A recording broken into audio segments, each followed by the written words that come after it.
오늘 본문은 사도 바울이, 제 목소리 좀 크지 않은가요? 조금만 줄여주시면 좋겠는데. 사도 바울이 2차 전도 여행의 여정에서 일어났던 그런 그 기적에 관한 이야기입니다. 사도 바울은 총 3번에 걸쳐서 전도 여행을 했다고 이렇게 알려지고 있지요. 1차 전도 여행에서는 바나바와 바울이 함께 수리아의 안디옥을 시작으로 해서 갈라디아 지방 남쪽, 그리고 비시디의 안디옥, 여기를 거쳐서 이제 더베까지 가서 말씀을 전하고 돌아오는 여정이었습니다. 이때부터 이제 모든 이방인을 위한 선교는 이 수리아 안디옥 교회가 중심이 됩니다. 이 안디옥 교회는요, 초대교회에서 이 교회를 이야기하지 않고는 안 될 아주 너무나도 중요하고 귀한 교회입니다. 선교사를 제일 많이 파송한 교회고요.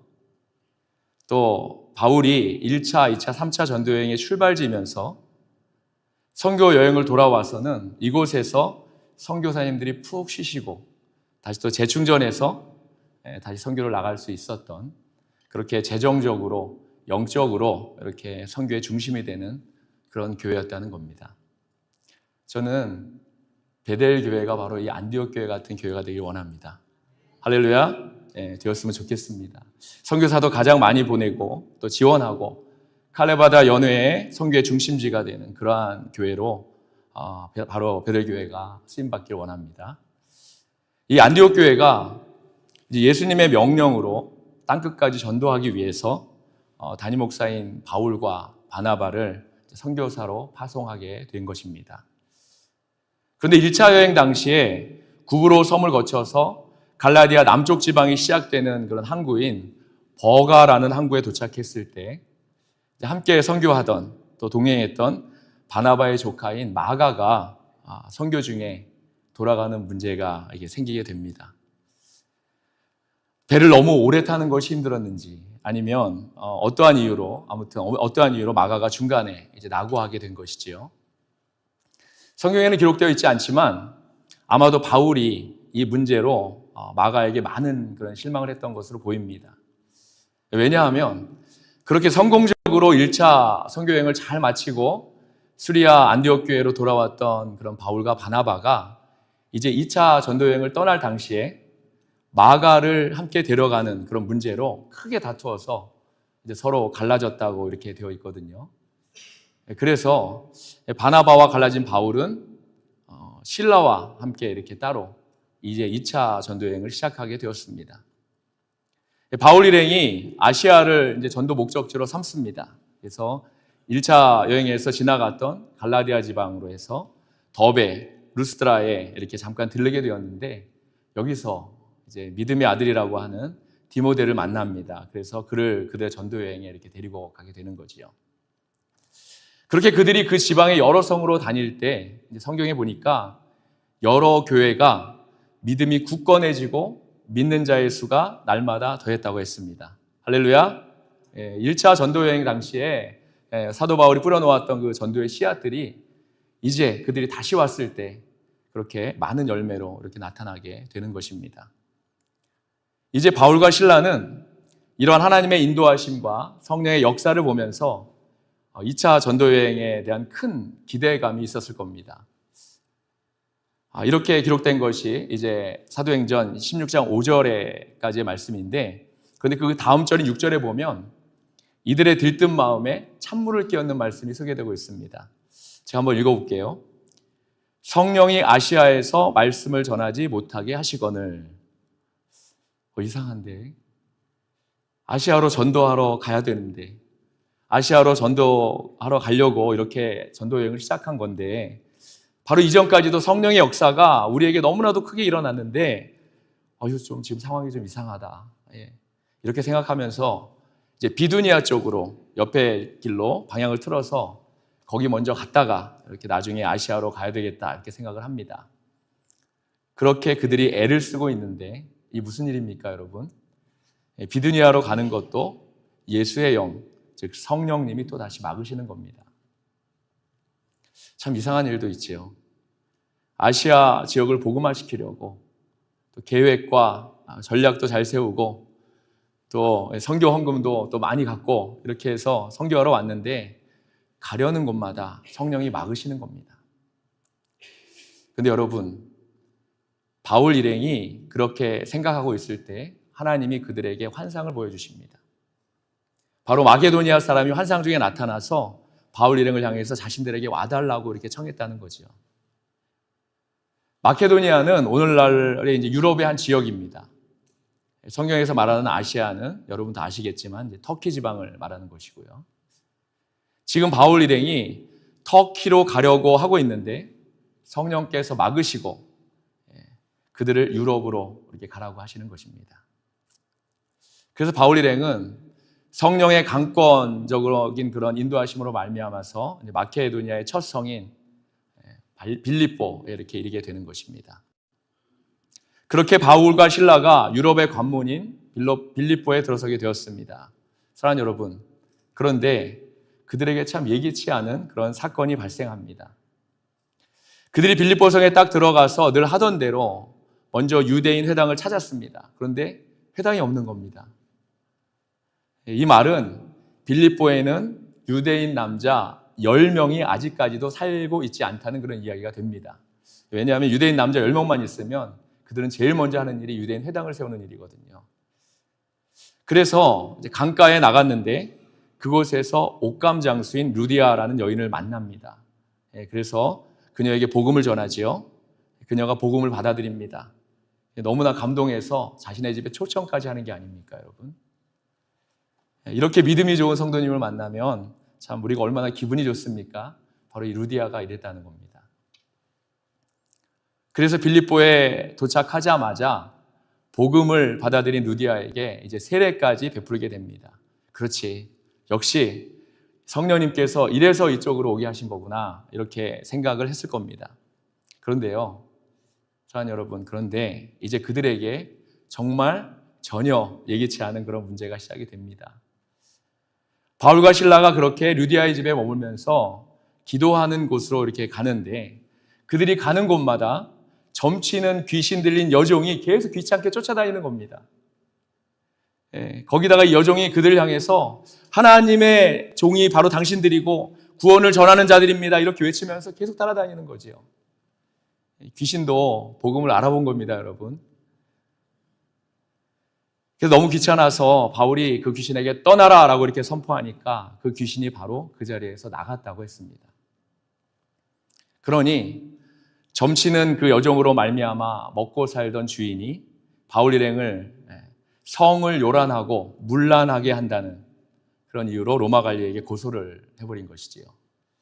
말도 안 되는 제목이지만 로마 사람인 우리가 받지도 못하고 행하지도 못할 풍속을 전한다. 이런 오늘날로 이야기하면 뭐 풍기문란죄 정도 될까요, 여러분? 그걸로 바울과 실라는 결국 이 고소로 인해서 감옥에 갇히게 됩니다. 여기까지가 이제 본문을 이해하는 이제 좀 도움이 되는 이야기고요. 이제 그 이후의 일들이 오늘 본문이 시작되는 이야기입니다. 사랑하는 여러분, 바울과 실라가 얼마나 낙심하고 또 기가 막혔을까요? 하나님의 복음을 전하기 위해서 그것도 지금 막 복음의 불길이 활활 곳곳에서 타오르고 있는 이때 그 여세를 몰아서 아시아까지 가서 복음을 전하려고 했는데 성령께서 막으셔서 자신들의 계획에도 전혀 없었던 이 빌립보라는 곳에 오기는 왔는데 지금 이게 무슨 상황입니까, 여러분? 상을 받아도 모자랄 판에 고소를 당해서 아까 여러분 읽은 거 들으셨지요? 몇 가지 실컷 맞고 발에 착고까지 채워서 그렇게 해서 감옥이라니요. 하나님 지금 너무하신 것 아닙니까? 하나님 어떻게 우리에게 이러실 수 있으십니까? 바울과 실라가 그랬다는 게 아니고 저 같으면 이랬다는 겁니다, 여러분. 저 같으면 이랬을 겁니다. 그런데요, 바울과 실라를 보니까 그들이 어떻게 했다고 했습니까? 발에 착고를 찬 채로 감옥에 갇히고 나서 다른 아무런 설명도 없습니다. 그냥 그들이 한밤중에 기도하고 하나님을 찬송했다라고만 되어 있습니다. 어떻게 이럴 수 있지요? 어떻게 이럴 수 있습니까, 여러분? 그런데 성경은 이 상황에 대해서 설명하기를 그들의 기도와 찬송을 죄수들이 듣더라라고 했습니다. 저는 우리 크리스천은 이럴 수 있어야 한다고 믿습니다. 할렐루야. 우리의 찬송과 기도 소리를 우리 주위의 사람들이 항상 들어야 한다고 믿습니다. 지금 우리가 처한 상황과 상관없이 우리가 기도하며 찬송하는 소리가 매일 넘쳐날 때에 우리 주위에서 그 소리를 우리 주위 사람들이 다 들을 수 있어야 하지요. 이렇게 우리는 기도와 찬송으로 상황과 문제를 이기는 사람들인 줄 믿습니다. 바로 우리가 상황을 이기며 승리할 때 하나님은요, 이러한 우리에게 기적으로 응답 주십니다. 그들이 감옥에서도 매를 실컷 맞고 발에 착고가 채워졌는데도 하나님을 기도하고 찬송하니까 어떻게 되었다고 했습니까, 여러분? 이것 때문에, 이들 때문에 갑자기 큰 지진이 나고 옥문이 열리고 모든 사람의 매인 것이 다 벗어졌다고 했습니다.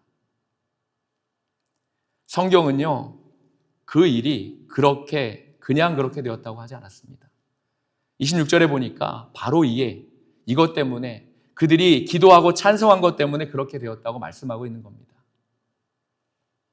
그러니 우리가 어렵고 힘들 때 어떻게 하나님께 기도하지 않고 찬송하지 않을 수 있겠습니까, 여러분?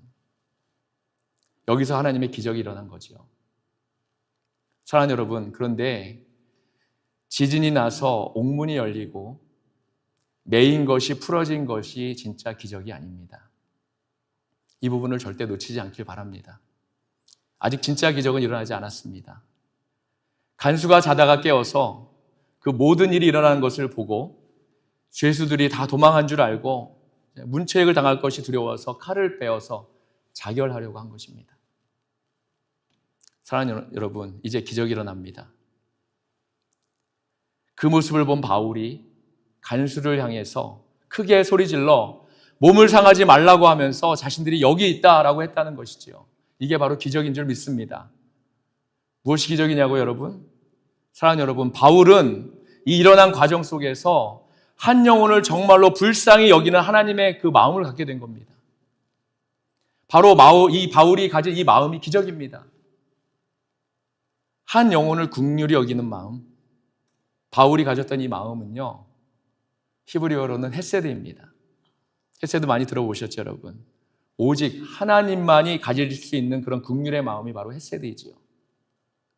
다른 말로 은혜라는 말로 번역되기도 하지만 그 근본에는 당신의 백성, 우리를 사랑하시고 긍휼히 여기시는 하나님의 마음이 들어가 있는 단어가 바로 이 헤세드입니다. 저는 이 헤세드라는 하나님의 마음을 너무나 좋아합니다. 그런데 이 하나님의 마음을 바울이 갖게 되었다는 거죠. 바로 칼로 자신의 목숨을 끊으려는 그 간수, 그 영혼을 보자 헤세드의 마음이 바울에게 임했다는 것입니다. 이것이 바로 기적입니다. 우리는 하나님이 아니기 때문에 이러한 마음을 갖지 못합니다. 아니, 이러한 마음의 근처에도 가지 못하지요. 오늘 찬양 참 은혜스럽게 불러주셨는데 우리 두 분 중에 한 분이 레위기 25장 35절에 38절 한번 읽어주시겠습니까? 크게 읽어주시죠.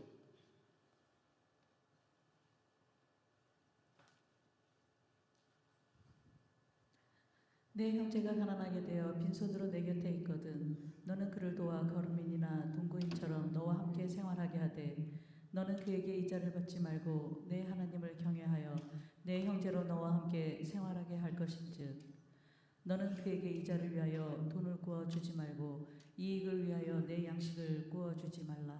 나는 너희의 하나님이 되며 또 가나안 땅을 너희에게 주려고 애굽 땅에서 너희를 인도하여 낸 너희의 하나님 여호와이니라. 아멘. 예, 이것이 출애굽한 이스라엘 백성에게 광야에서 명령하신 하나님께서 그들에게 주신 긍휼의 법인데, 가난한 형제를 외면하지 말고 아무 조건 없이 구워주고 도와주라고 말씀하고 있죠. 그런데 하나님을 경외하여, 여기서 경외는 두려워한다는 말이죠. 바로 하나님을 두려워하는 마음으로 형제들을 도우라는 그런 말씀입니다.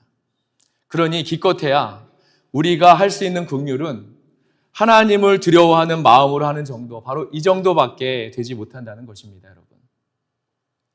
그래서 바울의 간수를 향한 이 마음이 기적이라고 하는 겁니다. 이 간수요, 바울의 입장에서 한번 생각해 볼까요? 아까 낮에 끌려왔을 때 자신들을 실컷 두드려 패던, 몽둥이로 또 발길질로 그렇게 막 그 모멸감을 주면서 막 두드려 팼던 그 무리들 중에 한 명이 간수가 아니었을까요, 여러분? 어떠세요? 그래서 바로 바울의 이 긍휼의 마음이 기적인 것입니다. 그랬더니 간수가 놀라서 그들에게 묻습니다. 선생들이여, 내가 어떻게 하여야 구원을 받겠습니까? 할렐루야. 간수의 말을 들으니 바울이 그에게 복음을 선포하지요. 주 예수를 믿으라. 그러면 너와 네 집이 구원을 받으리라. 아멘. 하나님께 영광의 박수 한번 크게 올리길 원합니다.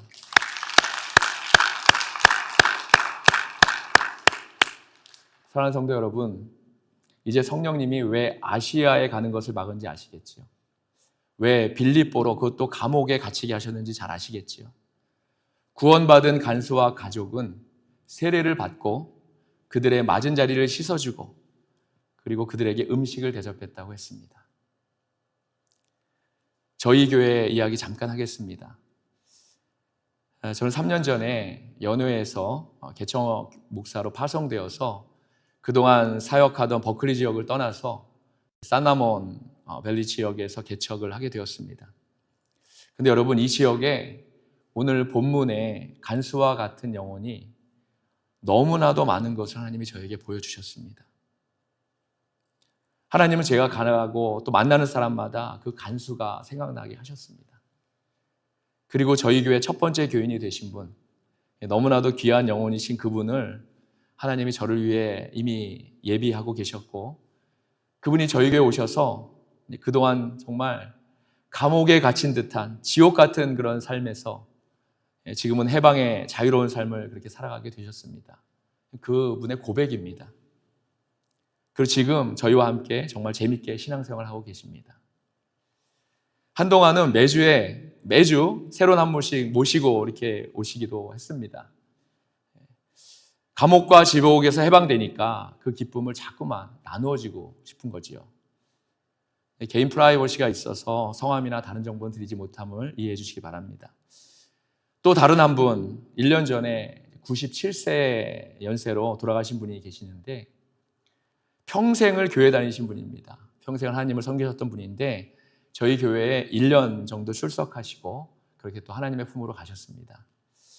돌아가시기 전에 신방을 갔는데 우리 교회에서 신앙생활 한 것이 너무나 행복했다고, 본인 97년 인생 중에 가장 귀한 1년의 시간이었다고 이렇게 얘기하시면서 한 2년만 더 이렇게 목사님과 또 성도님들과 같이 신앙생활을 했으면 좋겠다, 그런 말씀을 하셨습니다. 근데 그게 마지막 이제 말씀이었고요. 소천하신 후에 하관 예배를 드리는데 따님이 저에게 이런 말을 합니다. 아버지가 목사님과 교회를 너무나도 사랑하셨다고. 어떻게 얼마나 사랑하셨냐면 이틀이 지나서 오늘 주일 아니냐고, 또 이틀 지나면 또 오늘 주일 아니냐고, 이렇게 교회를 사모하실 정도로 그렇게 따님한테 말씀하셨다는 이야기를 들었습니다. 저는 이 일련의 상황을 겪으면서 교회 성장을 많이 생각했었던 지난 교회에 대한 제 생각을 완전히 바꾸었습니다. 사랑하는 여러분, 너무나도 귀한 한 영혼인 줄 믿습니다. 할렐루야. 하나님은 이 간수 한 명 너무나 소중하셨던 것이고 그 영혼이 너무 급하셨던 겁니다. 그러니 강권적인 하나님의 인도하심이 당연히 바울과 실라에게 임할 수밖에 없었던 거지요. 바울과 실라는 자신들에게 일어났던 이 기적이 지진이 나서 옥문이 열린 것이 아니라는 사실을 알고 있었습니다. 그들이 어떻게 알았을까요, 여러분? 기도하고 찬송하니까 하나님의 뜻과 그분의 열심을 그들이 알고 있었다는 겁니다. 처음에는 그들도 잘 몰랐었겠지요. 상황이 진행되는 과정을 통해서 성령님께서 알려주셨다고 믿습니다. 그런데 여러분, 여기에서 끝이 아닙니다. 35절과 36절 한번 다른 분이 한번 크게 읽어주시겠어요? 35절과 36절입니다. 날이 샘에 상관들이 부하를 보내어 이 사람들을 놓으리라 하니 간수가 그 말대로 바울에게 말하되 상관들이 사람을 보내어 너희를 놓으라 하였으니 이제는 나가서 평안히 가라 하거늘. 아멘. 찾으셨습니까, 여러분? 하나님의 원래의 계획은요, 지진을 일으켜서 그들을 풀려나게 하신 계획이 아니면 우리가 말씀을 통해 정확히 알게 되는 겁니다. 그들은 그 다음 날에 저절로 풀려나게 되어 있었던 겁니다. 만약에요, 바울과 실라가 옥문이 열리고 메인 것이 풀어져서 아, 하나님이 우리를 이렇게 풀어주시는구나 이러고 감옥을 나왔다면 어떻게 되었을까요, 여러분? 생각만 해도 아찔하지 않습니까? 간수는 자결했을 것이 분명하지요. 반대로 바울과 실라는 풀려나서 거리 어디에선가 하나님의 복음을 또 전하고 있겠지요. 그때 아버지를 잃고 남편을 잃고 자식을 잃은 그 간수의 가족들은요, 아마도 그들 인생에 예수는 절대 믿지 않을 겁니다. 하나님은 절대로 쳐다보지도 않을 거고요, 자기들의 아버지를 죽인 예수를 오히려 미워하겠죠. 핍박하겠죠. 그 사람들이 도망해서 내 아버지가 죽었으니 그 원망이 얼마나 대단하겠습니까? 사랑하는 여러분, 그런데요, 지금 우리 주위에 이러한 크리스천의 모습이 얼마나 많은지 모릅니다. 혹시 이러한 모습이 내 모습일 수 있고요, 복음을 전하라고 하나님이 부르셨는데 오히려 그 사람 때문에 예수 이름이 욕을 먹고 나는 당신이 믿는 하나님은 절대로 믿지 않겠노라, 이럴 수 있다는 겁니다. 말씀을 정리합니다. 지금 우리는 유럽에 처음 시작된 빌립보 교회가 세워지는 역사적인 이야기와 그 안에 하나님의 열심을 보았습니다. 유럽의 첫 교회, 너무나도 귀한 그 한 영혼, 간수와 그 가족들이 기다리고 있던 빌립보가 바로 하나님의 열심이었다고 믿습니다. 저는 오늘 여러분께 두 가지를 꼭 당부드리고 싶습니다. 하나는 여러분 모두 기도와 찬송에 목숨 걸 수 있기를 바랍니다. 할렐루야, 아멘. 저는 베델교회가 이 지역에서 정말로 하나님이 기뻐하시는 그런 교회라는 사실을 믿습니다. 그런데 여러분, 하나님의 일을 하실 때 여러분의 열심으로 하지 않길 바랍니다. 하나님의 열심으로 교회가 성장해야 되고요, 하나님의 열심으로 기적이 일어나야 합니다. 그러려면 교회와 성도가 찬송과 기도에 목숨 걸어야 하는 것이지요. 지금 교회가 어려운 이유는요, 바로 교회의 근본이 되는 찬송과 기도가 약하기 때문입니다. 저는 저와 여러분 모두가 찬송과 기도에 목숨 거는 교회가 되기를, 성도님들이 되기를 주님의 이름으로 간절히 축원합니다. 아멘. 두 번째는 기적의 믿음을 소유할 수 있길 바랍니다. 여러분 모두요, 한 분도 빠짐없이요, 하나님의 마음, 그 긍휼의 마음, 헤세드의 마음, 자기 스스로 목숨을 끊으려는 그 영혼을 보았을 때 그 순간 반드시 일어나야 하는 헤세드의 마음을 여러분 모두가 소유할 수 있기를 바랍니다. 여러분 주위에요, 여러분이 몰라서 그렇지요, 간수와 같은 생각으로 살아가는 사람이 얼마나 많은 줄 모릅니다. 정말 많습니다. 그 사람이 내 가족일 수 있고요, 내 친척일 수 있고요, 내 이웃일 수 있습니다. 어쩌면 교회 안에 있을 수도 있습니다. 우리가 하나님이 주시는 헤세드의 마음으로 이러한 영혼들을 대한다면, 선생들이여 내가 어떻게 해야 구원을 받을 수 있겠습니까? 할렐루야.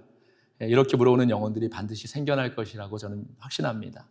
바로 이 이유 때문에 베델교회가 이곳에 있는 것이고요, 바로 여러분이 하나님을 믿고 섬기는 이유인 것입니다.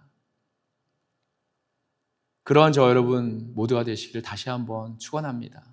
사랑하는 여러분, 우리는 약합니다. 저 자신을 봐도 저 너무나 약합니다. 하지만 우리 주님은 얼마나 강하신지 모릅니다. 그 강하신 주님이 우리를 세워주실 줄 믿습니다. 다시 말씀드립니다. 오늘 저는 베델교회가 이 자리에서 한 영혼을 살리는 그런 기적을 일으키는 교회가 되기를 소원합니다. 하나님의 헤세드의 마음으로 영혼들을 대할 수 있기를 바랍니다. 그러함으로 하나님의 거룩한 백성, 아름다운 교회 공동체, 하나님의 열심이 넘쳐나는 바로 이곳이 하나님 나라의 하나님의 처소입니다. 할렐루야. 그러한 저와 여러분 모두가 되시기를 주님의 이름으로 축원합니다. 네, 기도하시겠습니다.